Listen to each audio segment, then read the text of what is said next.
શ્રીમદ ભાગવત 11મો સ્કંદ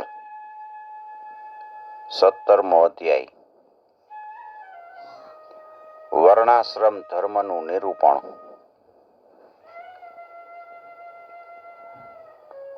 ઓમ નમો ભગવતે વાસુદેવાય.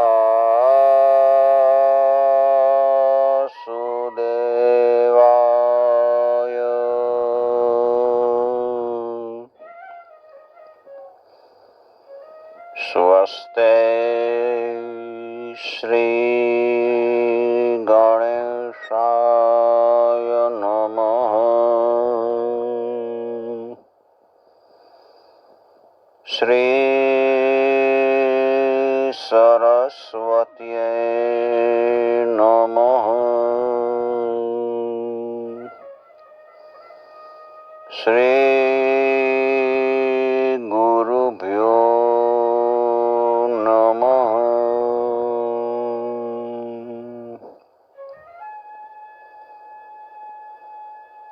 વંશી વિભૂષિતકરાન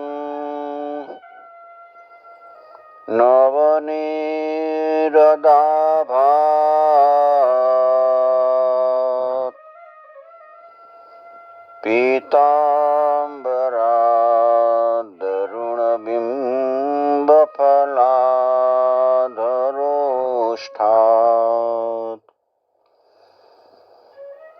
પૂર્ણેન્દુસુંદરમુખારવિંદનેત્રાત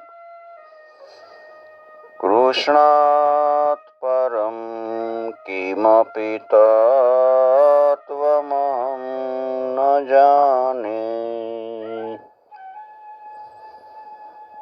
કૃષ્ણ ત્વદીય પદપંકજ પંજરાન્તે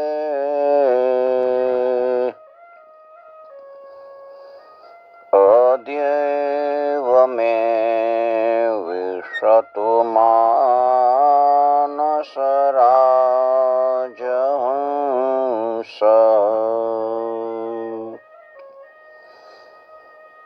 પ્રાણ પ્રયાણ સમયે કફવાત પિત્તે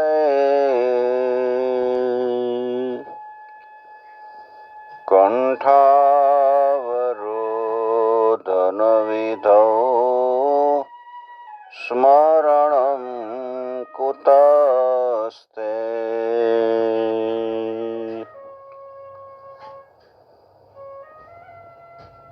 શ્રી દ્વારિકાધીશ કી જય. શ્રી ભાગવત ભગવાન કી જય. શ્રી વ્યાસ ભગવાન કી જય. શ્રી શુકદેવજી મહારાજ કી જય.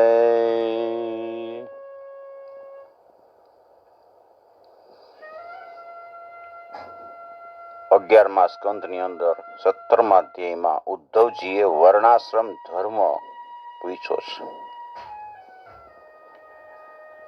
ઉદ્ધવ યુવાચ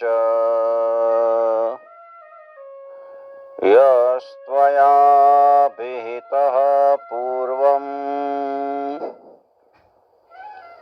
ધર્મસ્તવ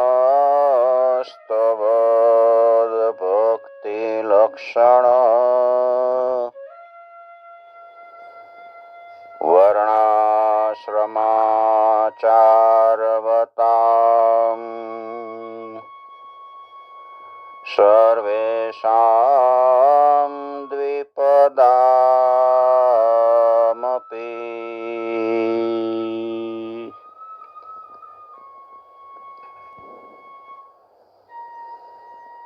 ઉદ્ધવજી કહે છે, હે કમલ નયન શ્રી કૃષ્ણ, આપે પહેલા વર્ણાશ્રમ ધર્મનું પાલન કરનારાઓ માટે અને સામાન્ય મનુષ્યો માટે એ ધર્મનો ઉપદેશ કર્યો હતો, જેનાથી તમારી ભક્તિ પ્રાપ્ત થઈ જાય છે. હવે ઈ કયો કે મનુષ્ય પોતાના ધર્મનું પાલન કરતો રહી અને આપની ભક્તિ સહેલાઈથી કેવી રીતે પ્રાપ્ત કરી શકે? પહેલા તમે હંસ રૂપે અવતાર લઈ અને બ્રહ્માજીને ઉપદેશ આપ્યો હતો, અને તમે કીધેલા એ ધર્મના ઉપદેશને ઘણો કાળ પસાર થઈ ગયો છે. એટલે હું એમ માનું છું કે એ મૃત્યુલોકમાંથી વિસ્મૃત થઈ ગયો છે. હે અચ્યુત, પૃથ્વીમાં તથા બ્રહ્માની ઈ સભામાં પણ જ્યાં સંપૂર્ણ વેદ મૂર્તિમાન થઈને બિરાજે છે, આપના સિવાય બીજું એવું કોઈ નથી જે આપના આ ધર્મનું પ્રવચન કરીને સંરક્ષણ કરી શકે. હે મધુસૂદન, આ ધર્મના પ્રવર્તક, રક્ષક અને ઉપદેશક આપ જ છો. હે પરમાત્મન, જ્યારે આપ આ પૃથ્વી પરથી આપની લીલા સંકેલી લેશો, ત્યારે આ ધર્મનો લોપ થઈ જશે અને અદૃશ્ય થયેલા ધર્મનું વિવેચન કોણ કરશે? ધર્મ કોના શરણે જશે? પ્રભુ, આપ એ ધર્મનું વર્ણન કરો કે જે આપની ભક્તિ પ્રાપ્ત કરાવનાર છે. ભક્તિ મળી જાય,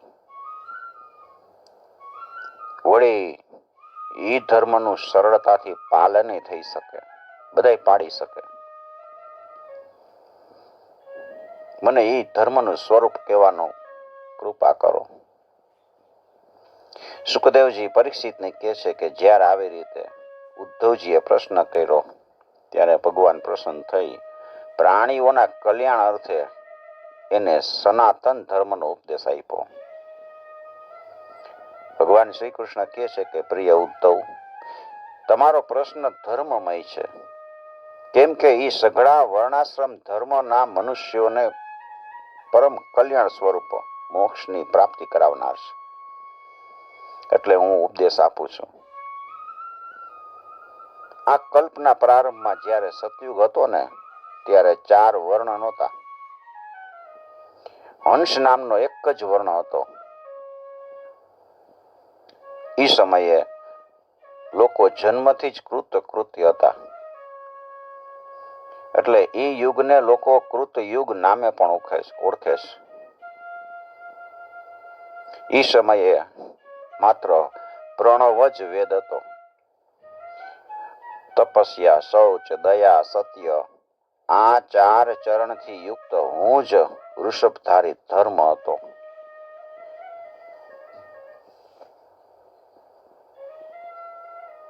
એ સમયના નિષ્પાપ અને પરમ તપસ્વી ભક્તો મુજ હંસ સ્વરૂપ શુદ્ધ પરમાત્માની ઉપાસના કરતા. સતયુગ પછી ત્રેતાયુગ આવ્યો. મારા હૃદયમાંથી પ્રાણ દ્વારા ભગવતી શ્રુતિ વિદ્યા ઉત્પન્ન થઈ. આ શ્રુતિના ઋગ્વેદ, યજુર્વેદ, સામવેદ એમ 3 નામ થયા. આ 3 વેદો દ્વારા અર્ધવર્યુ, ઉદગાતા ના કર્મરૂપ 3 ભેદવાળા યજ્ઞના રૂપમાં હું પ્રગટ થયો. વિરાટ પુરુષના મુખમાંથી વિપ્રો, બાહુમાંથી ક્ષત્રિયો, સાથળમાંથી વૈશ્યો અને ચરણોમાંથી શૂદ્રની ઉત્પત્તિ થઈ. આ 4 વર્ણો એના આચારથી ઓળખવામાં આવતા હતા. ઉદ્ધવજી, મુજ વિરાટ પુરુષની સાથળમાંથી ગૃહસ્થાશ્રમ, હૃદયમાંથી બ્રહ્મચર્યાશ્રમ અને વક્ષસ્થળમાંથી વાનપ્રસ્થાશ્રમ અને મસ્તકમાંથી સંન્યાસાશ્રમની ઉત્પત્તિ થઈ. આ વર્ણ અને આશ્રમ ના લોકોનો સ્વભાવ પણ એના ઉત્પત્તિ સ્થાન પ્રમાણે ઉત્તમ, મધ્યમ અને અધમ એવા, અર્થાત ઉત્તમ સ્થાનમાંથી ઉત્પન્ન થનારા એનો સ્વભાવ ઉત્તમ હોય, અધમ સ્થાનથી ઉત્પન્ન થનારાનો સ્વભાવ અધમ થયો. સમ, દમ, તપ, પવિત્રતા, સંતોષ, ક્ષમા, સરળતા, ભક્તિ, દયા અને સત્ય આ બ્રાહ્મણોના સ્વાભાવિક ધર્મ છે.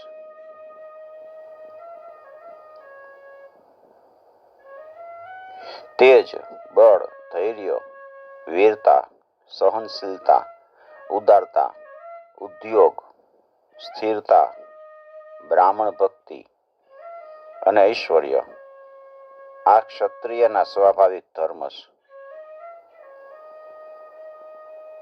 આસ્તિકતા, દાનશીલતા, દંભહીનતા, બ્રાહ્મણોની સેવા અને ધનમાં અસંતોષ આ વૈશ્યોના વર્ણો સ્વાભાવિક છે, એના સ્વાભાવિક ધર્મ છે.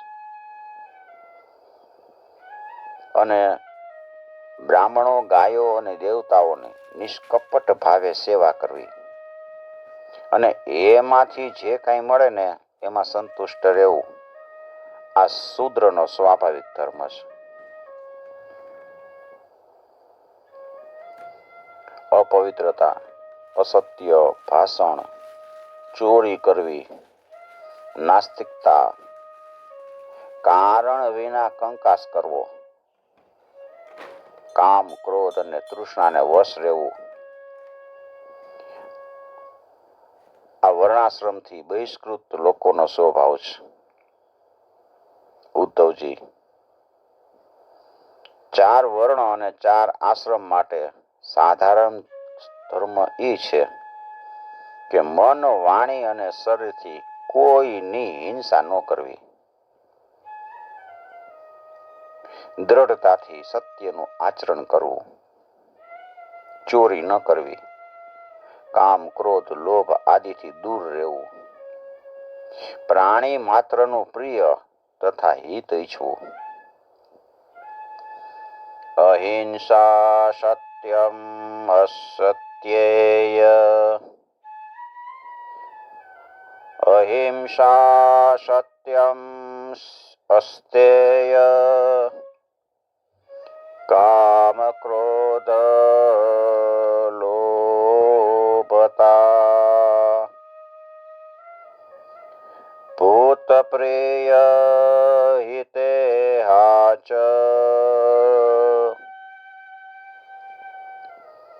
ધર્મો અયં સાર્વવર્ણિક.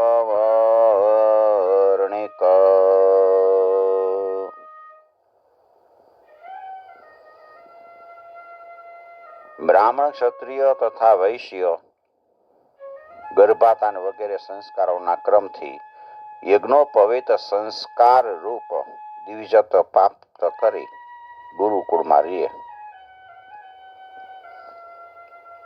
અને ઇન્દ્રિયોને વશમાં રાખે. આચાર્ય બોલાવે ત્યારે વેદાધ્યાન કરે, વેદના અર્થનો વિચાર કરે, મેખલા, મૃગચર્મ, વર્ણ પ્રમાણે દંડ, રુદ્રાક્ષની માળા, યજ્ઞોપવિત અને કમંડળ ધારણ કરે, માથે જટા રાખે, દાંતોની સફાઈ અને વસ્ત્રાદિથી વધારે સુશોભિત ન બને, રંગીન મુલાયમ આસન ઉપર ન બેસે, બેસવા માટે દર્ભાસન રાખે, સ્નાન, ભોજન, હવન, જપ અને મળમૂત્ર ત્યાગ એના સમયે મૌન રાખે, નખ ઉતારવા નહીં, બગલના, ગુહ્ય ભાગના અથવા કોઈ પણ ભાગના વાળ કાઢવા નહીં, બ્રહ્મચર્યનું સંપૂર્ણ પાલન કરવું, ક્યારેય સ્વયં વીર્યપાત ન કરવો. જો સ્વપ્ન આદિમાં થઈ જાય તો સ્નાન કરીને પ્રાણાયામ કરવો અને ગાયત્રીના જપ કરવા.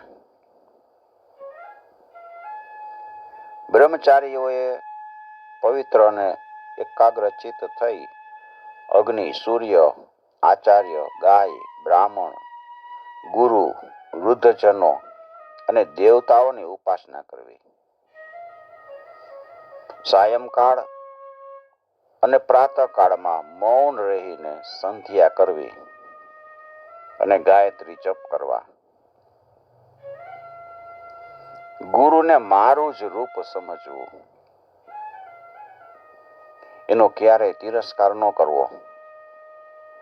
એમના પ્રત્યે સાધારણ મનુષ્ય સમજીને દોષ દ્રષ્ટિથી ન જોવાય, કેમ કે ગુરુ સર્વ દેવમય છે.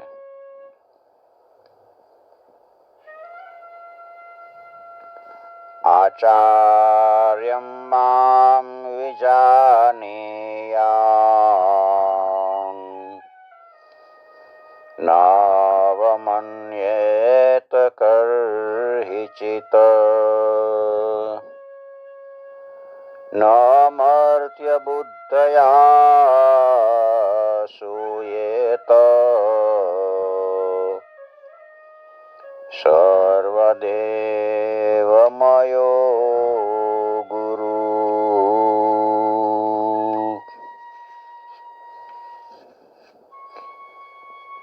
ગુરુ સર્વદેવમય છે. એના તરફ દોષ દ્રષ્ટિથી ન જોવાય, ક્યારે એનો તિરસ્કાર ન કરવો. ગુરુ ભગવાનનું જ સ્વરૂપ છે. સાયંકાળે અને પ્રાતઃકાળમાં 2 વખત જે કાંઈ ભિક્ષામાં મળે ને એ લઈ આવી અને ગુરુદેવની સામે મૂકી દેવું. બીજું કંઈ પણ હોય એ પણ ગુરુજીની ચરણે ધરી દેવું અને તેની આજ્ઞા પછી જ એનો ઉપયોગ કરવો. ગુરુદેવની સાથે જવાનું થાય ને તો એની પાછળ ચાલવું, એની આગળ ન ચલાય. એના સૂઈ ગયા પછી ખૂબ જ સાવધાની સાથે એનાથી થોડાક દૂર સૂવું. ગુરુદેવ થાકેલા હોય તો એના ચરણની સેવા કરવી. એ બેઠા હોય તો એમના આદેશની પ્રતીક્ષામાં હાથ જોડીને ઊભા રહેવું. આ પ્રમાણે ખૂબ જ સામાન્ય જનની જેમ સેવા શુશ્રૂષા દ્વારા હંમેશા ગુરુદેવની આજ્ઞામાં તત્પર રહેવું. જ્યાં સુધી વિદ્યા અધ્યયન સમાપ્ત ન થઈ જાય ત્યાં સુધી સર્વ પ્રકારના ભોગથી દૂર રહી આ પ્રમાણે જ ગુરુકુળમાં નિવાસ કરવો અને બ્રહ્મચર્યનું સાવધાનીથી પાલન કરવું.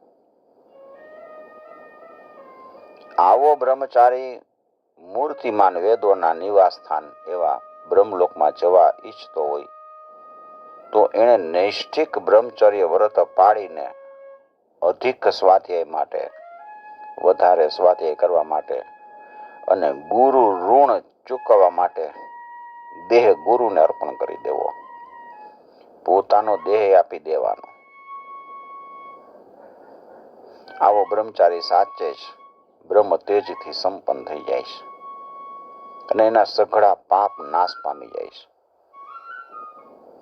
તેમણે અગ્નિ ગુરુ પોતાના શરીરમાં અને સમસ્ત પ્રાણીઓના હૃદયમાં એ જ પરમાત્મા બિરાજમાન છે એવી ભાવના સાથે મારી ઉપાસના કરવી. ગુરુની અંદર જ અગ્નિ છે, એની અંદર સમસ્ત પ્રાણીઓ એના હૃદયમાં બિરાજમાન છે, પરમાત્મા બિરાજમાન છે એવી ભાવના કરવી. બ્રહ્મચારી, વાનપ્રસ્થ અને સંન્યાસીઓએ સ્ત્રીઓ સામે દ્રષ્ટિ ન કરાય, એનો સ્પર્શય ન કરાય, વાતચીત ન કરાય, અને હસી મજાક વગેરેથી બિલકુલ દૂર રહેવું જોઈએ. સંભોગ કરતા પ્રાણીઓની સામે દ્રષ્ટિ ન કરવી. પ્રિય ઉદ્ધવ, શૌચ, આચમન, સ્નાન, સંધ્યોપાસના, સરળતા, તીર્થ સેવન, જપ, સમસ્ત પ્રાણીઓમાં ભગવાન વસે છે એવું માનવું. મન, વાણી અને શરીરથી સંયમ રાખવો. આ બ્રહ્મચારી, ગૃહસ્થ, વાનપ્રસ્થ અને સંન્યાસી બધાય માટે સરખા નિયમ છે. અસ્પૃશ્યને અડવવું નહીં. અભક્ષ્ય પદાર્થ ન ખાવા. અને જેની સાથે બોલવું યોગ્ય ન હોય એની સાથે ન બોલવું. આ બધાય નિયમો પણ બધાય માટે છે.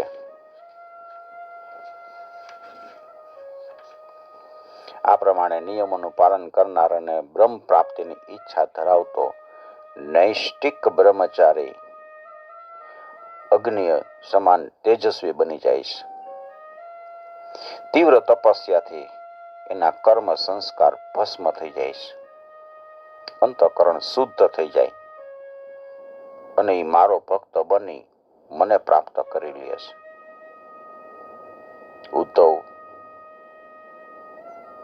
બ્રહ્મચારી જો ગૃહસ્થાશ્રમમાં પ્રવેશ કરવા ઈચ્છતો હોય તો વિધિપૂર્વક વેદાધ્યન સમાપ્ત કરીને આચાર્યને દક્ષિણા આપી એની આજ્ઞા લઈ અને સમાવર્તન સંસ્કાર કરાવી ગૃહસ્થાશ્રમનો સ્વીકાર કરે. બ્રહ્મચારીએ બ્રહ્મચર્ય આશ્રમ પછી ગૃહસ્થ અથવા વાનપ્રસ્થ આશ્રમમાં પ્રવેશ કરવો જોઈએ. જો બ્રાહ્મણ શરીર હોય તો સંન્યાસ પણ ગ્રહણ કરી શકે છે અથવા ક્રમશઃ એકથી બીજા આશ્રમમાં પ્રવેશ કરે. પણ કોઈ પણ આશ્રમમાં મારી ભક્તિ તો કરવી જ જોઈએ અને કોઈ આશ્રમ વિના ન રહેવું.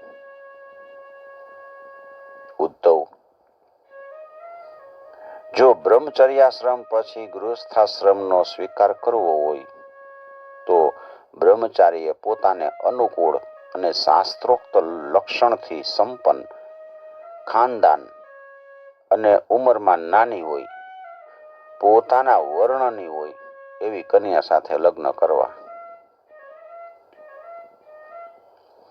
યજ્ઞ, યાગાદિ, અધ્યયન અને દાન આપવાનો અધિકાર બ્રાહ્મણ, ક્ષત્રિય અને વૈશ્યોને સમાન રૂપે છે. બધા યજ્ઞ કરી શકે, અધ્યયન કરી શકે, દાન આપી શકે, પણ દાન લેવાનો, અધ્યાપન અને યજ્ઞ યાગાદિ કરવાનો અધિકાર માત્ર બ્રાહ્મણને જ છે.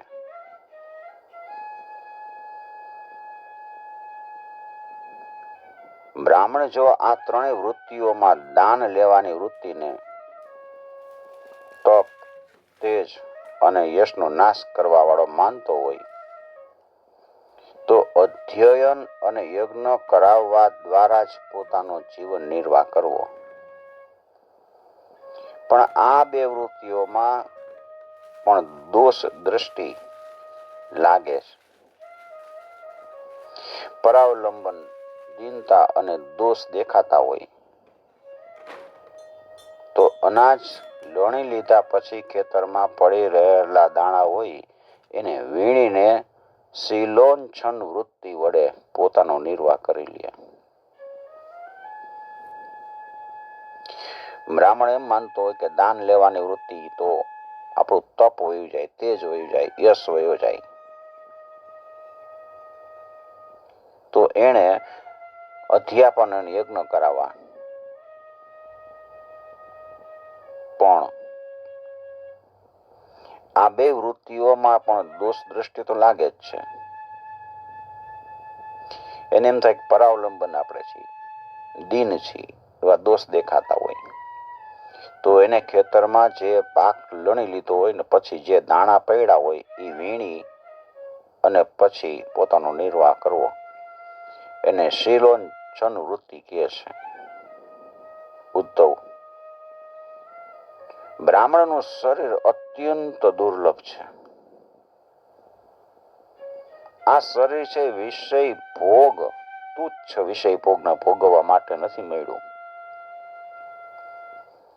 જીવન પર્યંત કઠોર તપ કરીને અંતમાં આનંદરૂપી મોક્ષની પ્રાપ્તિ કરવા માટે મળ્યું છે. જે બ્રાહ્મણ ઘરમાં રહીને પોતાના મહાન ધર્મનું નિષ્કામ ભાવે પાલન કરે અને ખેતરોમાં અને બજારમાં પડેલા દાણા વીણીને સંતોષપૂર્વક જીવન નિર્વાહ કરે છે, સાથે સાથે પોતાનું શરીર, પ્રાણ, અંતઃકરણ અને આત્મા સમર્પિત કરી દે છે, મને સમર્પિત કરી દે છે અને ક્યાંય આસક્તિ નથી રાખતો, એ સંન્યાસ લીધા વિના જ પરમ શાંતિપ્રદ પરમ પદને પ્રાપ્ત થાય છે.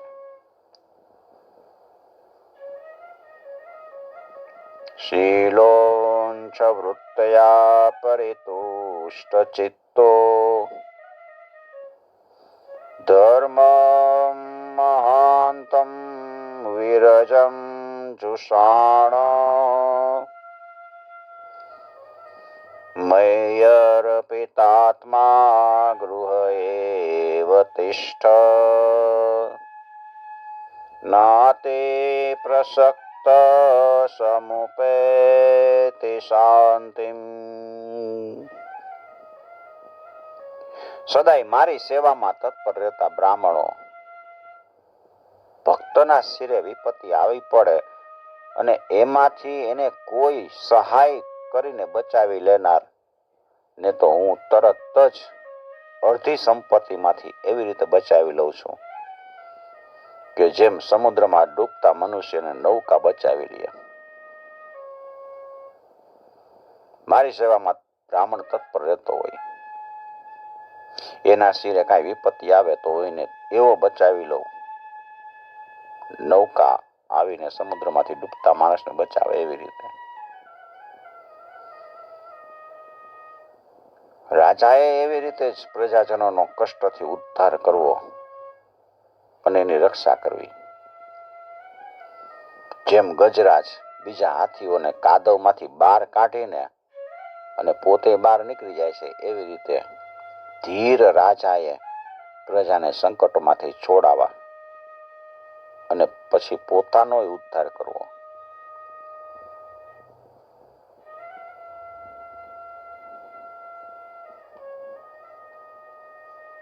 હવે ક્ષત્રિય ધર્મનું વાત બતાવે છે. જે રાજા આ પ્રમાણે રક્ષા કરે છે એ બધાય પાપથી મુક્ત થઈને અંતે સૂર્ય જેવા તેજસ્વી વિમાનમાં બેહી અને સ્વર્ગલોક જાય છે. સ્વર્ગમાં જાય છે ને ઇન્દ્રની જેમ સુખ ભોગવે. જો બ્રાહ્મણ અધ્યાપન અથવા તો યજ્ઞ યાગાદિથી પોતાનો નિર્વાહ ન કરી શકે તો વૈશ્ય વૃત્તિનો આશ્રય લઈ અને જ્યાં સુધી વિપત્તિ દૂર ન થાય ત્યાં સુધી વૈશ્ય વૃત્તિ કરે. જો મોટા સંઘર્ષનો સામનો કરવો પડે તો તલવાર ઉઠાવીને ક્ષત્રિય વૃત્તિથી પણ પોતાનો નિર્વાહ કરી લે. પણ કોઈ પણ સંજોગમાં નીચ જનોની સેવા, જેને શ્વાન વૃત્તિ કહે છે, એ ન કરાય. બ્રાહ્મણોએ નીચ જનોની સેવા કરવી નહીં. આ પ્રમાણે જો ક્ષત્રિય પણ પ્રજાપાલન વગેરેથી પોતાનો જીવન નિર્વાહ ન કરી શકે તો એણે વૈશ્યવૃત્તિ, વેપાર વગેરે પણ કરી શકાય. પોતાના નિર્વાહ માટે મોટું સંકટ ઊભું થઈ જાય તો શિકાર કરે. શિકાર કરીને પોતાનો નિર્વાહ કરવો અથવા તો અધ્યાપન દ્વારા મુસીબતના દિવસો પસાર કરી દીધા. પણ નીચજનોની સેવા કે જેને સ્વાનુવૃત્તિ કહે છે એ ન કરાય. વૈશ્ય પણ સંકટ સમયે શૂદ્ર વૃત્તિ સેવા કાર્યનો આશ્રય લઈ અને પોતાનો જીવન નિર્વાહ કરી શકે. અને શૂદ્રએ પણ આપત્તિ કાળમાં નિમ્ન લોકોનું કાર્ય કારીગીરી અર્થાત સાદડી ગૂંથવી વગેરે અપનાવીને પોતાનો નિર્વાહ કરવો. પણ આપત્તિકાળ પસાર થઈ જાય એટલે નિમ્ન વર્ણની વૃત્તિથી જીવન નિર્વાહ કરવાનો એને લોભ ન રાખવો જોઈએ. હવે ગૃહસ્થ ધર્મનું વર્ણન કરતા કે છે,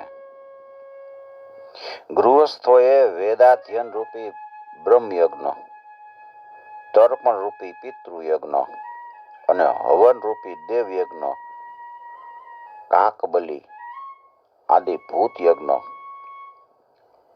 અને અન્નદાન રૂપી અતિથિ યજ્ઞ વગેરે દ્વારા મારું જ સ્વરૂપ એવા ઋષિઓ, દેવતાઓ, પિતૃઓ, મનુષ્ય અને સઘળા પ્રાણીઓમાં મારી જ ભાવના રાખી યથાશક્તિ દરરોજ પૂજા કરવી. ગૃહસ્થ પુરુષે અનાયાસે પ્રાપ્ત થયેલું હોય અથવા તો વિહિત કર્મ દ્વારા ઉપાર્જિત પોતાની શુદ્ધ દ્રવ્યથી પોતાના ભાઈ, બંધુ, આશ્રિત, પ્રજાજનો વગેરેને કોઈ પણ પ્રકારે દુભાવ્યા વિના અર્થાત એને સંતુષ્ટ કરી ન્યાય અને વિધિ પ્રમાણે યજ્ઞ કરવો. ઉદ્ધવ, ગૃહસ્થ પુરુષે પરિવારમાં આસક્તિ ન રાખવી. કુટુંબેષુ ન સજ્જેત ન પ્રમાદેત કુટુંબ્યપી વિપશ્ચિન્નશ્વરં પશ્યેદ દૃષ્ટમપી દૃષ્ટવત. પરિવારમાં આસક્તિ નહીં રાખવાની અને ઈશ્વર ભજનમાં પ્રમાદ ન કરવો. બુદ્ધિમાન પુરુષે એ વાત સમજી લેવી જોઈએ કે જેમ આ લોકના તમામ પદાર્થો નાશવાન છે એ રીતે સ્વર્ગાદી પરલોકના તમામ પદાર્થો નાશવાન છે. આ સ્ત્રી, પુત્ર, ભાઈ, બંધુ અને ગુરુજનોનો મેળાપ મુસાફરોના મેળાપ જેવો જ રાખવો અને એવો જ સમજવો. જેમ નિદ્રા અવસ્થામાં દેખાતું સ્વપ્ન નિદ્રા પછી ચાલ્યું જાય છે એ જ પ્રમાણે પ્રત્યેક શરીર સાથે થનારા સંબંધો એ પણ અલગ અલગ હોય છે. ગૃહસ્થે આ પ્રમાણે વિવેક રાખીને ઘર પરિવારમાં ફસાવવું નહીં. ઘરમાં મહેમાનની જેમ અનાસક્ત ભાવે રહેવું. જે શરીર આદિમાં અહંકાર અને ઘર વગેરેમાં ક્ષમતા રાખતો નથી એ ગૃહસ્થીને ઘરના કર્મો બાંધી શકતા નથી. ઘરમાં અહંકાર ન હોય, ઘરમાં મમતા ન હોય, શરીરમાં અહંકાર ન હોય તો એને ગૃહસ્થીના કર્મો ન બાંધી શકે. મારા ભક્તને જો કોઈ સંતતિ હોય તો એ ઘરમાં રહીને ગૃહસ્થના વિહિત કર્મ દ્વારા મારી આરાધના કરતો રહે અથવા વાનપ્રસ્થ કે સંન્યાસ ગ્રહણ કરે. પ્રિય ઉદ્ધવ, પણ જે લોકો ઘર પરિવારમાં જ આસક્ત થઈ જાય છે, સ્ત્રી, પુત્ર અને ધનની કામમાં ફસાઈને હાય હાય કરે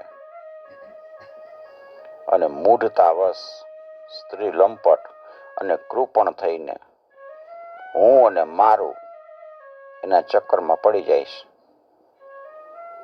એ સંસાર સાગરથી મુક્ત થઈ શકતા નથી.